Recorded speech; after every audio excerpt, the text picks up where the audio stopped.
heal. This also include me. I cannot emphasize this enough. We are all broken people. The level at which we're broken might just differ. You know, broken maybe from childhood trauma, maybe adulthood, maybe from work, maybe anywhere. There are so many life curveballs that has impacted us negatively and has broken something in us. We want to heal. And the reason for healing is so that we don't bleed on people. One thing I say to people close to me is, I'm working on myself to be a better person, not just for me, but for every other person I come in contact with. I want to be a better person for you. I want to come correct. I don't want to be the person that will hurt you and break you and impact you negatively. And then you're so bitter and then you pass it on. So as much as I'm doing this for myself to be a better person, I want you to be a better person for me as well. You get? So that way we are healing our community, we are healing the world, we are healing everything around us, you know. So it's very, very important for you to identify things that are traumatic for you and heal from them. Actions.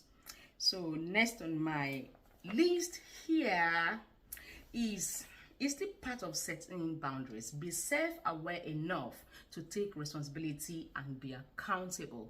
Don't pass the blame to everyone but yourself. Take responsibility for the role you played in whatever circumstances. In this context, maybe a negative circumstance, take responsibility for the role you played. Maybe it's you allowing it, maybe it's you enabling them, you know, things like that. Now, I'm not saying be harsh on yourself. You just need to be self-aware enough by taking that responsibility, and that allows you to do better next time, because such situation, such scenario is going to happen again. That is you being genuine to yourself. That is you being authentic to yourself. Do not pass the blame to everyone but yourself. So the next one is still under boundaries. Protect your space. Now, I am an ambivert.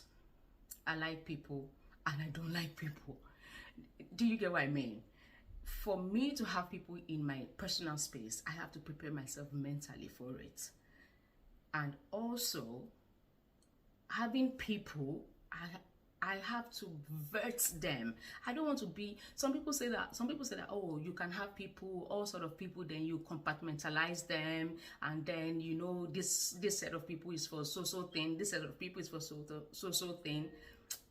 This is a reminder. Open the windows. Alexa, cancel. That's, sorry, pardon me. So I don't have that personality. I don't have the personality of I don't have the personality of playing happy families with people when they're not really there. Do you understand what I mean? I'm not judging anyone here, but this is just me. This is just who I am, Adiola Thompson. It's either I am with you 100% or I am loving you from a distance. You know, so protecting my space is knowing who I allow into my space. There are some times, like I mentioned earlier on, like when people do things that I know that, no, they really overstepped here. And then probably I give them the peace of my mind. And then again, I ruminate over it. I'll be like, okay, Adiola, just let them be. Then I reach out to them again. And then I see that I'm just going in circles, because they then tend to even do worse more. You know, that means I need to vet who will be around my space. So you want to protect your space by that. Example, there are some people that are probably true because maybe they've had bad experiences with relationships, and then you see them, and when they're talking to you, they go on, they keep saying, oh, men, they are bad, they are this, they are that. Yes, what they are saying is true based on their own personal experience, but they are sowing a seed into you. They're sowing a seed into you. So if you know that one of the things you want for yourself is to have a happy life, happy life in the sense that you want, I'm not saying that you have to be married to have a happy life. I'm saying that if one of your goals or one of the things you want for yourself is you want to be married someday, you don't want people with that kind of mindset around you, because they will be sowing a seed and you wouldn't know when that seed is getting like into your core personality. So you want to be careful by protecting your space. And protected, we tend to like water down the impact of these things on our mental health, especially with Africans. You can't water it down because it's connected to every part of our development. When your mental health is bashed, trust me, you'll be a changed person negatively. You don't want that. So identify your triggers and remove yourself from spaces that will trigger you. And if they are inevitable, get resources on how to handle situations like that, like the example I gave you. The next one, apologize when you're wrong. It doesn't make you less of a human being. Apologize when you're wrong. Put your hands up and apologize. It even makes you much more attractive. It makes you genuine. It makes you toxic free.